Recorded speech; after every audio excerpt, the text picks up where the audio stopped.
کہ واقعی اس کو تو ہر رکعت میں لازماً پڑھنا چاہیے۔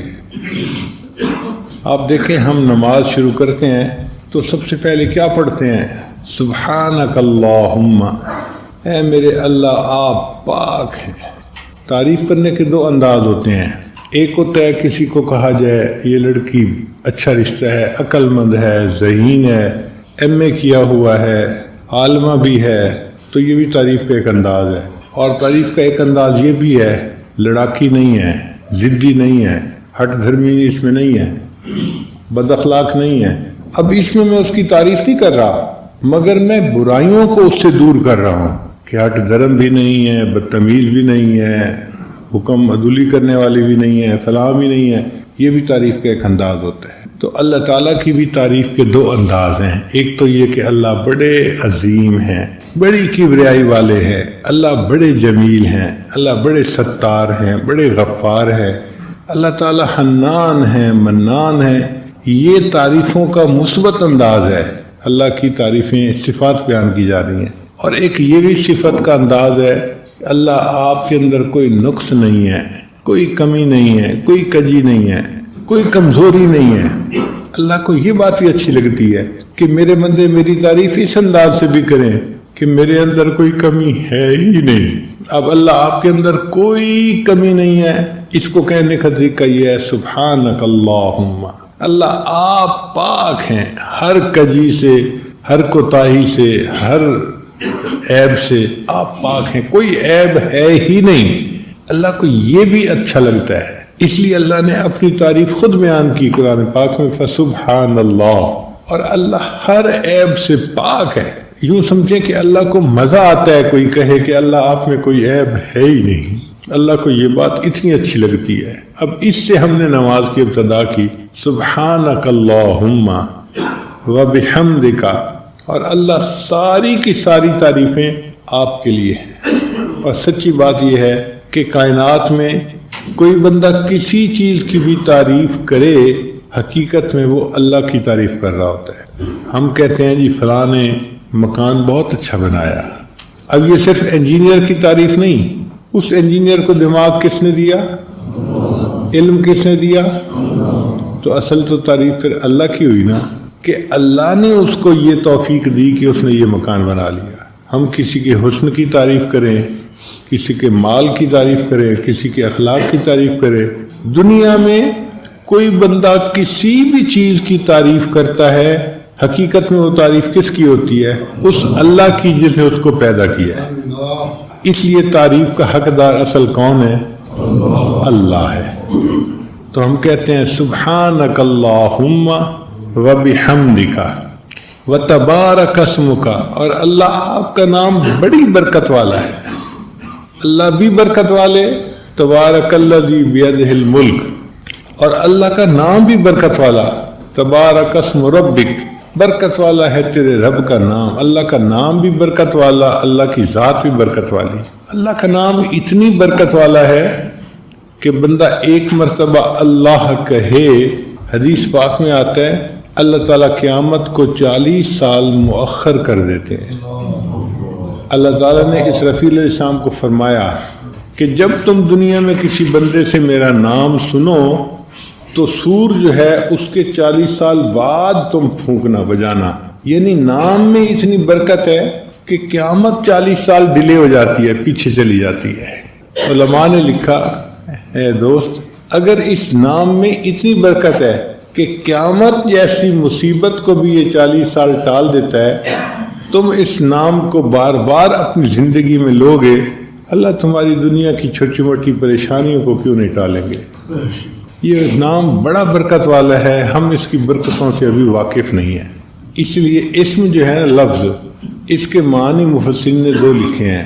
ایک تو ہے اس کا معنی نام، بسم اللہ، اللہ کے نام کے ساتھ، اور ایک اس کا معنی ہے برکت۔ مجھے یاد ہے ہماری دادی نانی جو تھی نا، بڑی بوڑھیاں اٹھتے بیٹھتے اللہ دی برکت نال، اللہ دی برکت نال، اللہ دی برکت نال، وہ یہ الفاظ کہتی تھی۔ اس وقت ہم نہیں سمجھتے تھے، بچے تھے، ہمیں کیا پتا تھا، اصل میں وہ بسم اللہ کہہ رہی ہوتی تھی کہ اللہ دی برکت نال۔ تو ہم بھی جب کہتے ہیں نا وہ تبارک اسم ربک، اور اللہ برکت والا ہے تیرا نام، تو تو واقعی اللہ کے نام میں بہت برکتیں ہیں۔ وَتَعَالَى جَدُّكَ، اور اللہ آپ کی بزرگی بہت بڑی اور بلند ہے۔ وَلَا إِلَٰهَ غَيْرُكَ، اور اللہ آپ کے سوا تو کوئی محبوب ہے ہی نہیں۔ اگر محبت کے قابل ہے تو فقط آپ ہیں، آپ کے سوا تو یہ محبت کسی کو سجتی نہیں ہے۔ آپ بغیر کسی شرکت کے محبوب حقیقی ہیں۔ اب آپ بتائیے، چھوٹا سا فکرہ ہے لیکن نماز کی ابتدا ہم نے کتنی محبت کے ساتھ کی۔ اگر اس کے معنی کا پتہ ہو اور بندے کو استظہار ہو معنی، ان الفاظ کو پڑھتے ہوئے سچی بات ہے ایسے لگتا ہے کہ جیسے زبان جو ہے نا اس کے بوسے لے رہا ہے۔ زبان پہ بار خدایا یہ کس کا نام آیا کہ میرے نطق نے بوسے میری زبان کے لیے۔ ان الفاظ کو پڑھتے ہوئے ایسا ہی محسوس ہوتا ہے کہ جیسے نطق جو ہے وہ ہماری زبان کے بوسے لے رہا ہے۔ تم کس اللہ کی تعریف کر رہے ہو، اتنے عظیم پروردگار کی۔ اب ان سے ہم نے نماز کی ابتدا شروع کر دی۔ اس کے بعد پھر ہم نے سورہ فاتحہ پڑھی۔ سورہ فاتحہ میں سب سے پہلا مضمون ہے الحمدللہ رب العالمین، کہ سب تعریفیں اس اللہ کے لیے ہیں جو جہانوں کا پروردگار ہے۔ تو تعریفوں کے قابل تو واقعی اللہ ہی کی ذات ہے اور اللہ ہی کو تعریفیں سجتی ہیں۔ پھر فرمایا کہ اللہ آپ کی جو ربوبیت ہے وہ کیسی ہے؟ الرحمن الرحیم، اللہ آپ رحمان بھی ہیں اور رحیم بھی ہیں۔ یہ دونوں نام اللہ کے ہیں اور رحمت کی صفت سے بنے ہیں۔ دو نام کیوں لیے بھائی؟ اس لیے کہ دو صفات الگ الگ ہے۔ ایک ہوتا ہے کسی کا امیر ہونا، یہ الگ صفت ہے۔ ایک ہوتا ہے اس کا دریا دل ہونا، خرچ کرنے کا شوق ہونا، صفت ہونا، یہ الگ صفت ہے۔ بعض لوگ امیر بڑے ہوتے ہیں مگر کنجوس مکھی چوس ہوتے ہیں، اور بعض لوگ ہوتے پلے کچھ نہیں دریا دل ہوتے ہیں۔ ان کی دریا دلی کا کیا فائدہ بھائی؟ جب پلے ہی کچھ نہیں تو دریا دلی کیا دکھائے گی؟ مزہ تو یہ ہے کہ جیب بھی بھری ہوئی ہو اور دریا دلی کی صفت بھی ہو، دونوں صفتیں اکٹھی ہوں۔ تو الرحمن الرحیم یہ دونوں بتا رہے ہیں اے اللہ آپ کی رحمت کے خزانے بھی بے انتہا ہے اور آپ کی رحمت تقسیم بھی بے انتہا ہو رہی ہے، کوئی حد ہی نہیں اس کی۔ پھر آگے کہا مالک یوم الدین، اللہ آپ قیامت کے دن کے مالک ہیں۔ ایک اللہ تعالیٰ قیامت کے دن کے منصف ہیں، وہ بھی بات ٹھیک ہے، مگر جو جج ہوتا ہے نا وہ کسی ملزم کی فیور نہیں کر سکتا۔ کہتا ہے جی میں کیا کروں، قانون کی رکاوٹ ہے، میں اس کے ساتھ نرمی نہیں کر سکتا، میں قانون کا پابند ہوں۔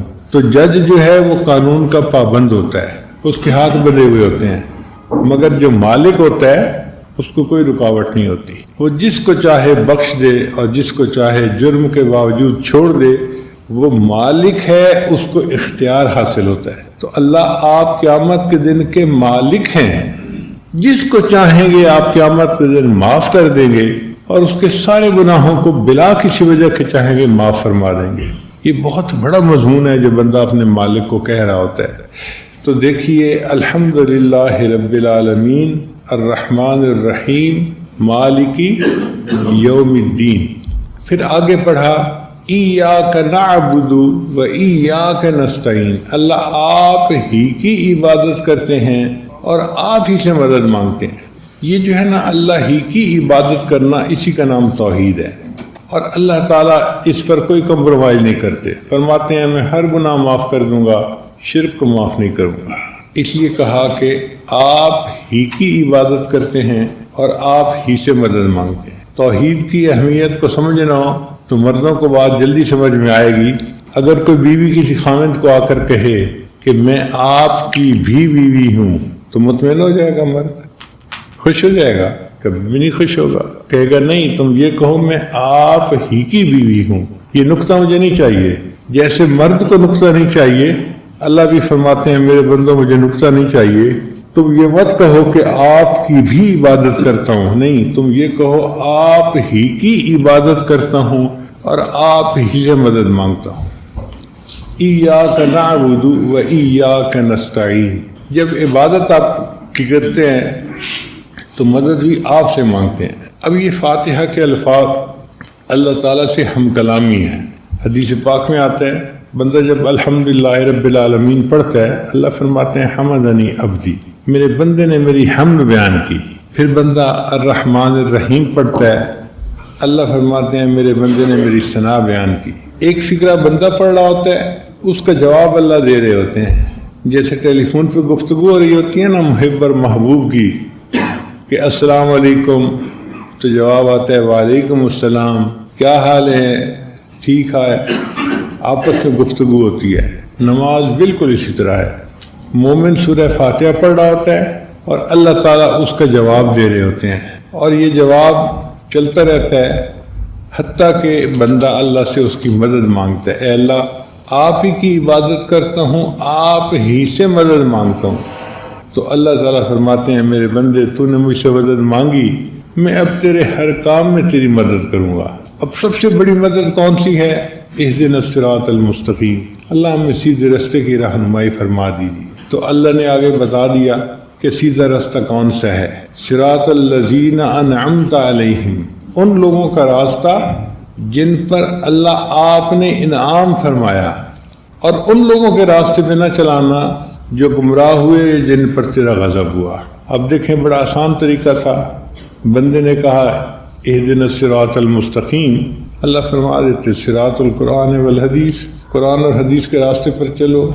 اللہ نے فرمایا صراط الذین انعمت علیہم، ان لوگوں کے راستے پر چلو جن پر اللہ کا انعام ہوا، یعنی اللہ ہمیں تقلید کا حکم دے رہے ہیں۔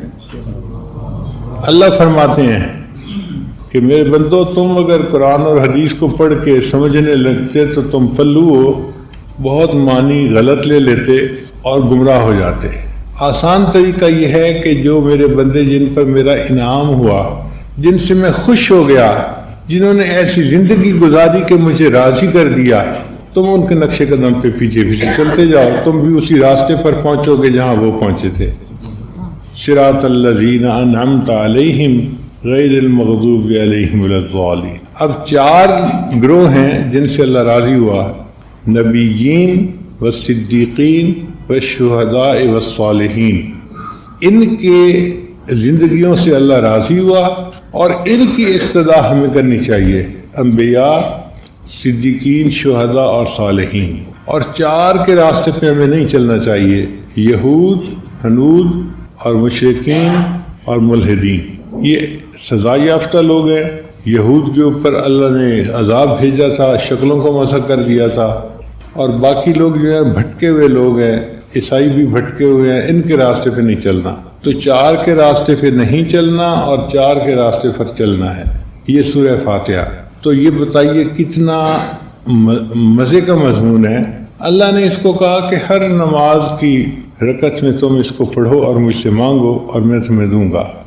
اس لیے فاتحہ ہر نماز کی رکعت میں پڑھنا ضروری ہے۔ فرق اتنا ہے کہ کبھی اکیلا بندہ پڑھ رہا ہوتا ہے تو خود پڑھتا ہے، اور جماعت کی شکل میں پڑھ رہا ہوتا ہے تو اس کی طرف سے امام پڑھ دیتا ہے، مگر پڑھنی ضروری ہے۔ الحمدللہ وکفی سلام علی عبادہ الذین اصطفی، اعوذ باللہ من الشیطان الرجیم، بسم اللہ الرحمن الرحیم، فذکر بالقرآن من یخاف وعید۔ قال رسول اللہ صلی اللہ علیہ وسلم، خیرکم من تعلم القرآن وعلمہ، سبحان ربک رب العزت عما یصفون، وسلام علی المرسلین، والحمد للہ رب العالمین۔ اللہم صلی علی سیدنا محمد وعلی آل سیدنا محمد مبارک وسلم۔ علماء نے کتابوں میں لکھا ہے کہ اللہ تعالیٰ نے اتنی آسمانی کتابیں نازل کی، ان سب میں جو کچھ آیا وہ سب کا سب اللہ نے قرآن مجید میں سمیٹ، وہ تمام معارف، وہ تمام زندگی گزارنے کے اصول جو اللہ نے اپنی ساری کتابوں میں نازل کیے، ان کو قرآن میں جمع فرما دیا۔ اور جو کچھ پورے قرآن میں اللہ نے جمع فرمایا اس کو سورہ بقرہ میں جمع فرمایا، اور جو کچھ سورہ بقرہ میں اللہ تعالیٰ نے اتارا اس کو سورہ فاتحہ میں اتار دیا۔ سورہ فاتحہ کے کئی نام ہیں، فاتحۃ الکتاب یعنی باب الکتاب، کتاب کا دروازہ، کتاب کو کھولنے والی۔ انگلش میں جیسے پریفیس ہوتا ہے، تو یہ پورے قرآن مجید کا نچوڑ ہے، اس کی سمری ہے سورہ فاتحہ۔ اس صورت کو نماز میں پڑھنے کا حکم ہے۔ یہاں تک نبی علیہ السلام نے فرمایا لا صلاۃ الا بفاتحۃ الکتاب کہ سورہ فاتحہ کے بغیر نماز ہی نہیں ہوتی۔ چنانچہ علماء کہتے ہیں کہ اگر نماز میں سورہ فاتحہ پڑھ لی اور کچھ بھی نہیں پڑھا تو نماز ہو جائے گی، اور اگر سورہ فاتحہ نہیں پڑھی باقی سب کچھ پڑھ لیا تو نماز کو لوٹانا ضروری۔ اتنی اہمیت ہے اس کی۔ آخر نماز کی ہر رکعت میں اس کو پڑھنے کا کیوں حکم دیا گیا؟ اس کے اندر راز ہے۔ اس کو سورہ شفا بھی کہتے ہیں۔ صحابہ کرام فرماتے ہیں کہ جب ہمارے ہاں کوئی بیمار ہو جاتا تھا ہم سورہ فاتحہ پڑھ کے اس کو دم کرتے تھے، یا تو اللہ اس کو شفا دیتے تھے یا وہ اللہ کو پیارا ہو جاتا تھا۔ اتنی کثرت کے ساتھ اس کو پڑھ کے پھونکا جاتا تھا۔ عجیب بات ہے کہ اتنی اہم صورت ہے اور اتنی کثرت سے ہم پڑھتے ہیں، لیکن ہمیں اس کے مضامین کا احاطہ نہیں ہے۔ ابھی اگر کسی سے پوچھا جائے کہ آپ بتاؤ کہ سورہ فاتحہ پورے قرآن کا کیسے خلاصہ ہے تو پتہ نہیں ہوگا۔ اس لیے آج کے جمعہ میں اسی مضمون کو کھولنے کا ارادہ کیا۔ دیکھیں قرآن مجید میں مختلف مضامین وارد ہوئے ہیں۔ مثال کے طور پہ اللہ رب العزت کی عظمت بیان ہوئی ہے، اللہ کی شان کبریائی بیان ہوئی ہے، اللہ تعالیٰ کی صفات کا تذکرہ، اللہ کی شان کا تذکرہ۔ تو جہاں بھی قرآن مجید میں یہ تذکرہ ہوا اس کو الحمد نے سمیٹ لیا۔ سورہ فاتحہ کا جو پہلا لفظ ہے نا الحمد، الحمدللہ، سب تعریفیں اللہ کے لیے ہیں۔ اب ان دو لفظوں نے ان تمام مضامین کا احاطہ کر لیا جو اللہ کی عظمت، اس کی صفات، اس کی کبریائی سے متعلق ہیں۔ سچی بات یہ ہے کہ حمد کا حقدار اللہ ہی ہے۔ دنیا میں جو بندہ جس کسی کی تعریف کرتا ہے حقیقت میں وہ اللہ کی تعریف کر رہا ہوتا ہے۔ خاوند بیوی کی تعریف کرے اس نے اللہ کی تعریف کی جس نے اس کو بنایا، بیوی خاوند کے اچھے اخلاق کی تعریف کرے اس نے اللہ کی تعریف کی جس نے خاوند کو بنایا۔ ہم آسمان کی تعریف کریں، زمین کی کریں، سمندر کی کریں، درختوں کی کریں، پھولوں کی کریں، پھلوں کی کریں، وہ ان کے پیدا کرنے والے پروردگار ہی کی اصل میں تعریف ہے۔ تو تعریف اللہ تعالیٰ ہی کو سجتی ہے۔ اس لیے الحمدللہ ان دو لفظوں نے اللہ رب العزت کی عظمت کے مضامین کو سمیٹ لیا۔ پھر آگے رب کا لفظ ہے۔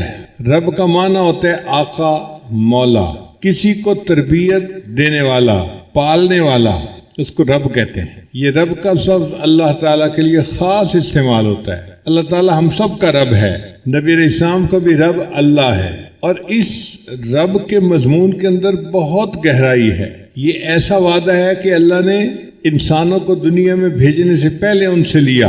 حدیث پاک میں آتا ہے کہ اللہ تعالیٰ نے عالم ارواح میں سب انسانوں کو پیدا کیا، ان کی شکلیں انسانوں والی تھیں مگر ان کے جسم چھوٹے تھے، جیسے چیونٹی چھوٹی سی ہوتی ہے اس طرح چھوٹے چھوٹے انسان تھے۔ پھر اللہ تعالیٰ نے ان سے پوچھا الست بربکم، کیا میں تمہارا پروردگار نہیں ہوں؟ تو نبی علیہ السلام نے سب سے پہلے جواب دیا قالوا بلا، اے اللہ آپ ہی ہمارے رب ہیں۔ پھر آپ صلی اللہ علیہ وسلم سے جواب سننے کے بعد سارے انسانوں نے اللہ کی ربوبیت کا اقرار کیا۔ اب یہ میثاق ہے، یہ ایک وعدہ ہے جو مخلوق نے اپنے اللہ سے کیا۔ تو اللہ تعالیٰ نے مخلوق کو دنیا میں بھیجا۔ اچھا میں دیکھتا ہوں کہ تم دنیا میں جا کے کس کو رب سمجھتے ہو۔ اب ہمارا سب سے بڑا امتحان جو دنیا میں ہے کہ ہم اپنا پالنے والا کس کو سمجھتے ہیں۔ بہت سارے لوگ سمجھتے ہیں کہ ہم کھیتی سے پل رہے ہیں، ہم فیکٹری سے پل رہے ہیں، ہم اپنی جاب سے پل رہے ہیں، ہم اپنے کاروبار سے پل رہے ہیں۔ یہ سب غلط ہے۔ پالنے والا کون ہے؟ اللہ ہے۔ جس طرح پہلے زمانے میں لات اور منات کی نفی کی جاتی تھی، اسی شد و مد کے ساتھ اس کی نفی کرنی چاہیے کہ ہم فیکٹری سے نہیں پل رہے، دکان سے نہیں پل رہے، کھیتی باڑی سے نہیں پل رہے، ہمیں اللہ پالنے والا ہے۔ آج کاروبار کی بات آتی ہے تو لوگ دین کو ایک طرف کر دیتے ہیں اور یہ آخر کاروبار ہے کیا کریں۔ ایسی بات نہیں ہے، کاروبار نہیں پال رہا، ہمیں اللہ پال رہے ہیں۔ کسی کو کاروبار کے ذریعے سے دے دیتے ہیں، کسی کو فیکٹری کے ذریعے سے دے دیتے ہیں، کسی کو اللہ تعالیٰ جاب کے ذریعے سے دے دیتے ہیں۔ یہ اسباب ہیں جو اللہ نے بنائے ہیں، دینے والا اللہ ہے۔ اس کی مثال آپ یوں سمجھیں کہ جیسے ایک بچہ ہوتا ہے نا، تو اس پہ تو سب عورتیں مہربان ہوتی ہیں، چھوٹا بچہ سب کو پیارا لگتا ہے، ذرا روتا ہے تو ہر عورت اس کو گود میں لینے کی کوشش کرتی ہے، مگر اس بچے کا تعلق اپنی ماں کے ساتھ خاص ہوتا ہے، اس لیے کہ ماں اس کی مربیہ ہوتی ہے، اس کی پالنے والی ہوتی ہے، اس کی ذمہ دار ہوتی ہے، اور بچہ اماں کا نام پکارتا ہے تو ماں ہل جاتی ہے، تھکی ہوئی ہو، نیند میں ہو، جو مرضی ہو، فوراً اٹھ کے بچے کی طرف بھاگتی ہے، میرا بیٹا کیوں مجھے پکار رہا ہے، اپنے بچے کی بات کا جواب دیتی ہے، اس کی ضرورت کو پورا کرتی ہے۔ اب چونکہ ہمارے رب اللہ ہے، اس لیے اللہ تعالیٰ نے ہمیں یہ بتلا دیا کہ تم نے کچھ مانگنا ہو تو مجھ سے مانگو۔ اس لیے قرآن مجید کی اکثر دعائیں آپ اگر دیکھیں تو رب کے لفظ سے شروع ہوتی ہیں، ربنا آتنا فی الدنیا حسنہ، ربنا لا تزغ قلوبنا بعد اذ ہدیتنا، ربنا اغفر لنا ذنوبنا واسرافنا فی امرنا۔ تو رب کے لفظ سے دعائیں مانگنی سکھائی گئی، کیوں کہ جب بندہ یا رب یا رب یا رب کہتا ہے تو اس کی مثال ایسے ہی ہے جیسے کوئی بچہ امی امی امی کہہ رہا ہوتا ہے۔ اچھا یہ بتائیے کہ بچے کی ماں کا نام ہے فاطمہ اور بچہ کہتا ہے فاطمہ فاطمہ فاطمہ، ماں کے دل میں محبت کا وہ جذبہ نہیں اٹھے گا، لیکن اماں کہنے سے ماں کا دل ہل جائے گا، میرے بیٹے نے مجھے پکارا ہے۔ اسی طرح ہم جب رب کہتے ہیں تو اللہ تعالیٰ کی رحمت جوش میں آ جاتی ہے، میرے بندے تجھے پالنے کی ذمہ داری میری ہے، تو مجھے پکارتا ہے، میں تیری ضرورتوں کو پورا کر دوں گا۔ اب پوری زندگی ہم نے یہ یقین بنانا ہے کہ ہمارا رب اللہ ہے، اسباب سے نظر ہٹا کے مسبب الاسباب کی طرف لے جانی ہے، مخلوق سے نظر ہٹا کے اللہ کی طرف لے جانی ہے۔ اور وہ اللہ صرف ہمارا رب نہیں ہے، رب العالمین، وہ جہانوں کا پروردگار ہے، جتنی مخلوق ہے، جہاں بھی ہے، کہیں بھی ہے، ان سب کا رب اللہ ہے۔ اسی رب کا یقین بنانے کے لیے اہل اللہ کی صحبت اختیار کی جاتی ہے اور اسی کے لیے جماعت میں نکلا جاتا ہے۔ دعوت و تبلیغ میں نکل کے کون سا یقین بناتے ہیں؟ اللہ کے رب ہونے کا یقین بنانا ہوتا ہے، کہ یہ یقین دل میں بیٹھ جائے اور بندہ اللہ کو اپنا رب سمجھنے لگ جائے۔ اور اگر زندگی میں یہ یقین بن گیا تو آپ دیکھیے کہ مرنے کے بعد سب سے پہلے یہی سوال پوچھا جائے گا۔ حدیث پاک میں آتا ہے کہ جب مردے کو دفن کیا جاتا ہے تو قبر میں دو فرشتے اس سے سوال پوچھنے آتے ہیں۔ وہ کون سا سوال پوچھتے ہیں؟ من ربکم، تمہارا رب کون ہے؟ بھئی بتاؤ تم نے دنیا میں کیا یقین بنایا، کیا سیکھ کے آئے، دنیا میں کیا سبق پڑھ کے آئے؟ من ربکم، تمہارا رب کون ہے؟ اب جس نے یقین نہیں بنایا ہوگا وہ کہے گا ہے ہاتھ لا ادری، مجھے نہیں پتا میرا رب کون ہے۔ اور جس نے دین پر محنت کی ہوگی اور اپنے رب کے ساتھ یقین کو مضبوط کیا ہوگا وہ کہے گا اللہ میرا رب ہے، تو وہ کامیاب ہو جائے گا۔ پھر قیامت کے دن بھی ہمیں اپنے رب کے سامنے کھڑا ہونا پڑے گا، یوم یقوم الناس لرب العالمین۔ قیامت کے دن ہم کس کے سامنے کھڑے ہوں گے؟ اپنے رب کے سامنے کھڑے ہوں گے، اور جنت میں جائیں گے تو اللہ ہمیں لے جائے گا۔ وسیق الذین اتقوا ربهم الی الجنۃ زمرا۔ دیکھیں جو متقی لوگ ہوں گے ان کو رب جنت میں لے کے جائے گا، ہر جگہ پر رب کا تذکرہ، رب کا تذکرہ۔ آپ قرآن مجید پڑھیں، آپ کو ہر صفحے پہ، ہر دوسرے صفحے پہ، ہر دوسری چوتھی آیت کے بعد رب کا لفظ ملے گا، اتنا کثرت سے یہ لفظ استعمال ہوا ہے۔ تو الحمدللہ نے اللہ تعالیٰ کی عظمت اور کبریائی کے مضمون کو سمیٹ لیا، اور رب کے لفظ نے اللہ تعالیٰ کی ربوبیت کے مضمون کو سمیٹ لیا۔ اچھا یہ رب کا لفظ مخلوق کے لیے بھی استعمال کر لیا جاتا ہے، آقا مولا کے نام پہ، جیسے حضرت یوسف علیہ السلام نے فرمایا تھا وَاذْكُرْنِي عِنْدَ رَبِّكَ، اپنے آقا کے سامنے میرا بھی تذکرہ کرنا۔ اور ایک مرتبہ فرمایا اِنَّهُ رَبِّي أَحْسَنَ مَثْوَايَ، یہاں ربی کا لفظ جو انہوں نے کہا تو یہ مخلوق کے لیے تھا۔ تو سوال پیدا ہوتا ہے کہ یہ رب مخلوق کے لیے کیوں استعمال کیا؟ تو علماء نے جواب دیا ہے کہ سمجھانے کے طور پر، چونکہ ماں باپ بچے کو پالتے ہیں اس لیے ان کو کہا کہ یہ مربی ہے، کما ربیانی صغیرہ، اصل پالنے والا اللہ ہے، لیکن چونکہ یہ ظاہری سبب بن رہے ہیں ان کے لیے بھی لفظ استعمال کر دیا گیا۔ اب اللہ کی جو ربوبیت ہے وہ راحمانہ بھی ہو سکتی ہے، قاہرانہ بھی ہو سکتی ہے۔ بچے کو پیار سے بھی پالا جا سکتا ہے اور مار کے بھی پالا جا سکتا ہے، بچہ بڑا بن جائے گا۔ بعض بچوں کو ماں باپ نے بہت شفقت دی ہوتی ہے اور بعض پہ بہت سختی کی ہوتی ہے، بچے پل جاتے ہیں۔ تو اب سوال یہ پیدا ہوتا ہے کہ اللہ تعالیٰ کی ربوبیت جو ہے مخلوق کے ساتھ کیسی ہے؟ آگے فرما دیا الرحمن الرحیم، وہ رحمت کی ربوبیت ہے، اللہ مہربان ہے اپنی مخلوق کے اوپر۔ الرحمن اور الرحیم اس کے چار نقطے ہیں۔ رحمان کہتے ہیں وہ ذات کہ جس کی رحمت دنیا میں عام ہو سب کے اوپر، اور رحیم کہتے ہیں کہ جس کی رحمت ایمان والوں کے لیے آخرت میں خاص ہو۔ دوسرا نقطہ، رحمان کہتے ہیں اس کو جو ہر چیز دیتا ہو، چھوٹی بڑی، اور رحیم کہتے ہیں کہ جو بڑی بڑی چیزیں بھی بندوں کو دیتا ہو۔ پھر رحمان کہتے ہیں جو اپنے اور پرائے سب کو دیتا ہو، اور رحیم کہتے ہیں کہ جو اپنوں کے لیے خاص مہربان ہو۔ تو رحمان اور رحیم کے اپنے اپنے انداز ہیں۔ وَكَانَ بِالْمُؤْمِنِينَ رَحِيمًا، اور اللہ تعالیٰ ایمان والوں کے لیے خاص رحمان رحیم ہوگا قیامت کے دن۔ اور ایک چوتھا فرق یہ ہے کہ رحمان کا لفظ اللہ کے لیے استعمال ہوتا ہے، مخلوق کے لیے استعمال نہیں ہو سکتا۔ رحیم کا لفظ اللہ کے لیے بھی استعمال ہو سکتا ہے، مخلوق کے لیے بھی استعمال ہو سکتا ہے۔ اس لیے اللہ تعالیٰ نے اپنے حبیب صلی اللہ علیہ وسلم کو رحیم کہا، بالمؤمنین رؤوف الرحیم۔ تو مخلوق کے لیے رحیم کا لفظ استعمال ہو سکتا ہے، رحمان کا لفظ استعمال نہیں ہو سکتا۔ مگر رحمان اور رحیم دونوں صفات کس کی ہیں؟ اللہ رب العزت کی ہیں۔ تو اللہ کی عظمت و کبریائی کے مضمون کو الحمدللہ نے سمیٹا۔ اللہ تعالیٰ کی جو ربوبیت کا مسئلہ ہے اس کو رب کے لفظ نے سمیٹ لیا، اور اللہ تعالیٰ کی جو صفات ہیں رحمت کی ان کو الرحمن الرحیم نے سمیٹ لیا۔ پھر قرآن مجید میں قیامت کے دن کا تذکرہ ہوگا تو فرمایا مالک یوم الدین، اللہ تعالیٰ قیامت کے دن کا مالک ہے۔ ایک ہوتا ہے منصف، انصاف کرنے والا جج، وہ جج قانون کا پابند ہوتا ہے، کسی کی فیور کرنا چاہے فیور نہیں کر سکتا۔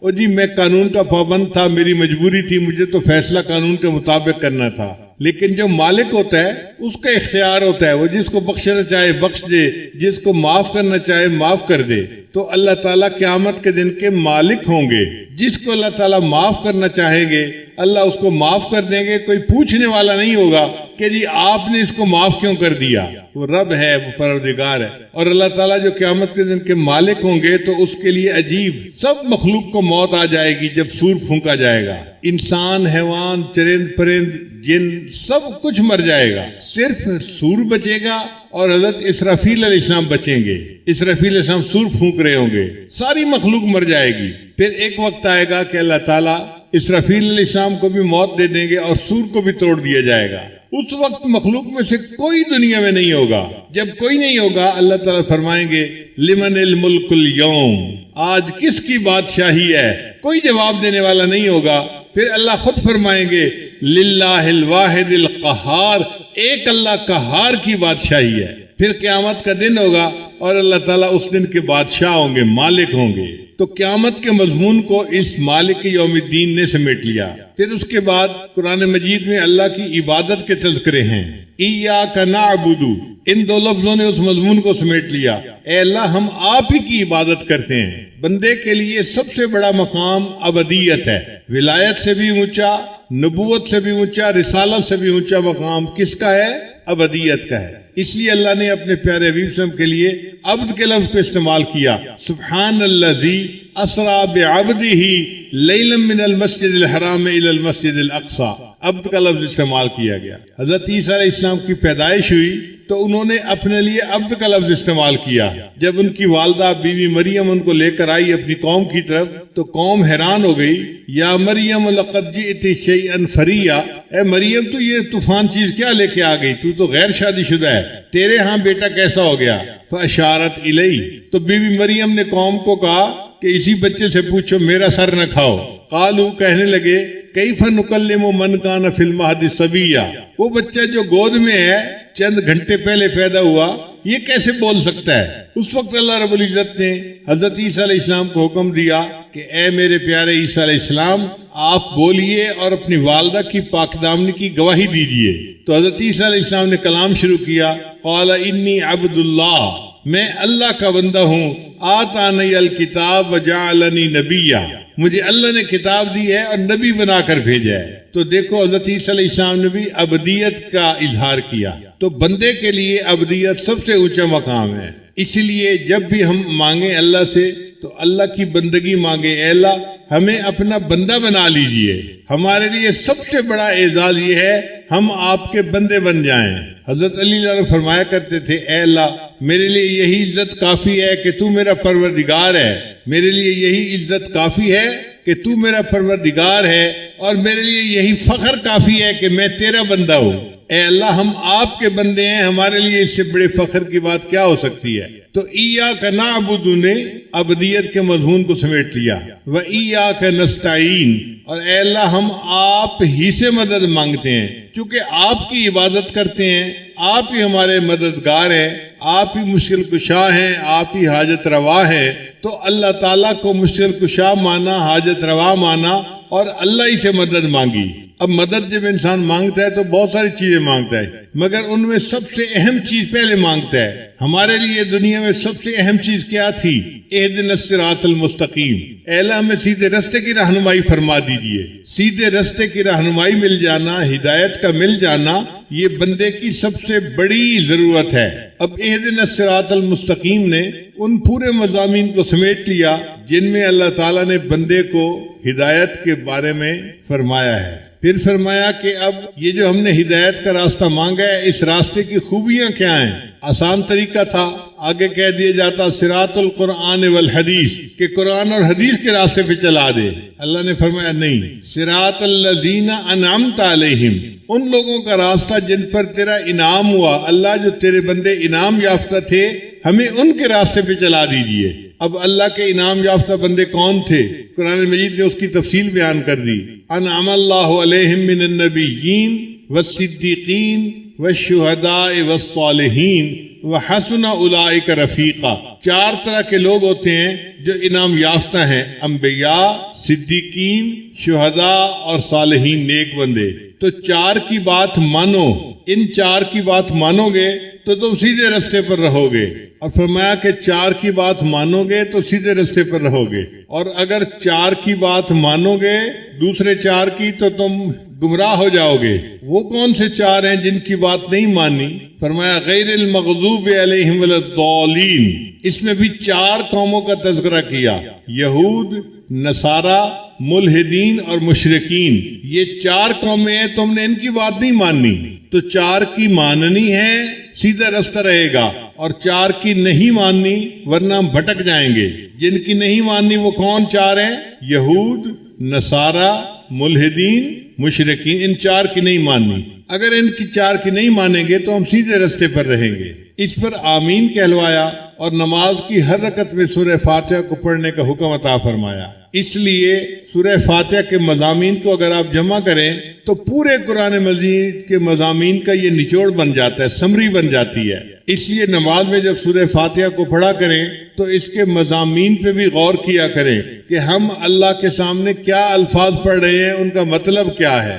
اللہ تعالیٰ سورہ فاتحہ کے ان تمام مضامین کی حقیقت ہمارے دلوں میں اتار دے اور ہمیں اپنی ذات کی ربوبیت کا اور اپنی عبدیت کے کامل ہونے کا یقین عطا فرما دے۔ اب جب پتہ چل گیا کہ راستہ جو ہے وہ انبیاء، صدیقین، شہداء اور صالحین والا راستہ ہے، اور جو گمراہ ہو گئے تھے وہ یہود، نصارہ، ملحدین اور مشرکین ہیں، تو بندہ کہتا ہے کہ یا اللہ ذرا اس کی تفصیل مل جائے۔ تو آگے قرآن شروع کر دیا، الف لام میم ذالک الکتاب لا ریب فیہ ھدی للمتقین۔ میرے بندو تم کتاب کہتے ہو، یہ کتاب ہے، یہ ہدایت دیتی ہے متقی لوگوں کو۔ متقین کا لفظ کیوں کہا؟ اس لیے کہ نیت ٹھیک ہونی چاہیے۔ اگر بندہ قرآن پڑھے اور نیت ہدایت کی ہو تو پھر اس کو ہدایت ملتی ہے۔ اگر نیت میں کوتاہی ہو تو انسان قرآن پڑھ کے بھی کئی دفعہ گمراہ ہو جاتا ہے۔ چنانچہ ہم نے دیکھا ہے یہود و نصارہ اپنی یونیورسٹیوں میں پی ایچ ڈی کرواتے ہیں۔ یہود و نصارہ پی ایچ ڈی کروا رہے ہوتے ہیں اسلامیات کے مضمون میں، وہ وہاں مسلمان لڑکوں کو قرآن پڑھا کے گمراہ کر دیتے ہیں۔ تو قرآن مجید کو پڑھے، نیت ٹھیک ہو، ہدایت کی نیت ہو، پھر ہدایت ملتی ہے۔ اس لیے فرمایا ھدی للمتقین، یہ ہدایت دیتی ہے متقی کو۔ اب آگے تفصیل کے متقی لوگ کون ہوتے ہیں؟ متقی لوگ وہ ہوتے ہیں الذین یؤمنون بالغیب، جن جو غیب کے اوپر ایمان لاتے ہیں، بن دیکھے اللہ کو مانتے ہیں، بن دیکھے آخرت کو مانتے ہیں۔ جو نبی علیہ السلام شریعت لے کر آئے انہوں نے بن دیکھے اس کو مان لیا، یہ ایمان بالغیب ہے۔ اس لیے ایمان بالغیب کی اللہ کے ہاں بڑی قدر ہے۔ موت کے وقت جب بندہ اپنی آنکھوں سے ملک الموت کو دیکھ لیتا ہے اور سمجھ لیتا ہے کہ اب میرے جانے کا وقت آ گیا، اس وقت اگر یہ ایمان قبول کرے تو اس کا ایمان قبول نہیں ہوتا۔ فرعون جب بننے لگا تھا تو اس وقت اس نے کہا تھا آمنت برب موسیٰ و ہارون، میں موسیٰ اور ہارون کے رب پر ایمان لے آیا۔ تو فرشتے نے اس کو کہا آلآن، اچھا اٹس ٹو لیٹ، تو بہت دیر کر دی، تو اس سے پہلے اگر یہ الفاظ کہتا تو قبول ہو جاتے۔ اب تو نے جب مناظر کو دیکھ لیا آخرت کے، اب یہ ایمان بالغیب نہیں رہا، اب یہ نظر آ رہا ہے، اب تمہارا دعویٰ قبول نہیں ہے۔ تو بن دیکھے جو ہم نے اللہ کو مانا، اس وجہ سے اللہ کے ہاں ایمان بالغیب کی بڑی قدر و قیمت ہے۔ کتابوں میں ایک عجیب واقعہ لکھا ہے، ہارون رشید اپنی بیوی کے ساتھ دریا کے کنارے چہل قدمی کر رہا تھا۔ اس نے ایک بزرگ کو دیکھا، اللہ والے کو دیکھا، وہ مکان بنا رہے تھے، جیسے بچے کھیلتے ہیں نا ریت پانی کے ساتھ، تو وہ اپنے پاؤں ہاتھوں کے ساتھ مکان چھوٹے چھوٹے بنا رہے تھے۔ ہارون رشید نے دیکھا تو اس نے پوچھا، بہلول کیا کر رہے ہو؟ بھئی مکان بنا رہا ہوں۔ کیوں؟ کہ جو بندہ اس مکان کو خریدے گا، میں دعا کروں گا اللہ اس مکان کے بدلے اس کو جنت میں مکان عطا فرما دے۔ بہلول قیمت کیا ہے؟ اس نے کہا 1 دینار قیمت ہے، یعنی 1 روپیہ قیمت ہے۔ بہلول سمجھا کہ یہ موجی بندہ ہے اور یہ جہاز ہے جو پرواز کر رہا ہے، بس موج میں بیٹھا ہوا ہے۔ پیچھے اس کی بیگم آئی، اس نے بھی سلام کیا، بہلول کیا کر رہے ہو؟ مکان بنا رہا ہوں۔ کیوں؟ جو خریدے گا میں دعا کروں گا اللہ اس مکان کے بدلے اس کو جنت میں مکان عطا فرما دے۔ وہ عورت ذات تھی، دل میں اللہ والوں کا احترام تھا۔ اس نے پوچھا قیمت کتنی ہے؟ کہنے لگا 1 دینار۔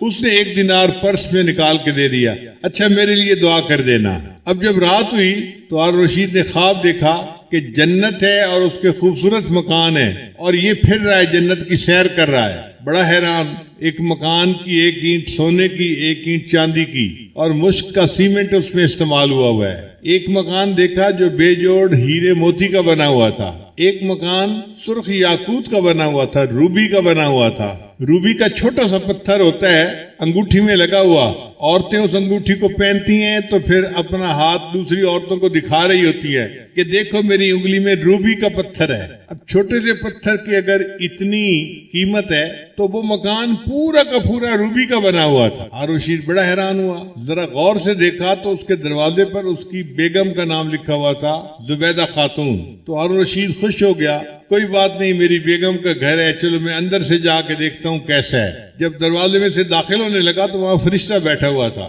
سیکورٹی گارڈ بیٹھا ہوا تھا۔ اس نے روک لیا، بھائی تم کون ہو جو اندر جانا چاہتے ہو؟ بھائی یہ جس کا نام لکھا ہوا ہے نا میں اس کا خاوند ہوں۔ انہوں نے کہا سوری، اس جہان کا قانون یہ ہے کہ جس کا نام ہوتا ہے وہی جا سکتا ہے، دوسرا نہیں داخل ہو سکتا، تم جاؤ واپس۔ جب وہ سیکورٹی گارڈ نے دھکا دیا تو بادشاہ سلامت کی آنکھ کھل گئی۔ اب سوچنے لگا کہ میری بیوی مجھ سے زیادہ عقلمند نکلی، اس نے مکان کا سودا کر لیا اور میں نے تو موقع ضائع کر دیا۔ اب بڑا افسوس ہو رہا ہے۔ افسوس اس کو 2 وجوہات سے تھا، ایک وجہ یہ تھی کہ میں نے موقع ضائع کر دیا، اور اس سے بڑا افسوس یہ تھا کہ میں نے سودا نہ کیا، بیوی نے کر لیا۔ اب جب بیوی اچھا کام کر لے خاوند نہ کرے تو خاوند کا حال برا ہوتا ہے۔ سارا دن سوچتا رہا کیا کروں کیا کروں۔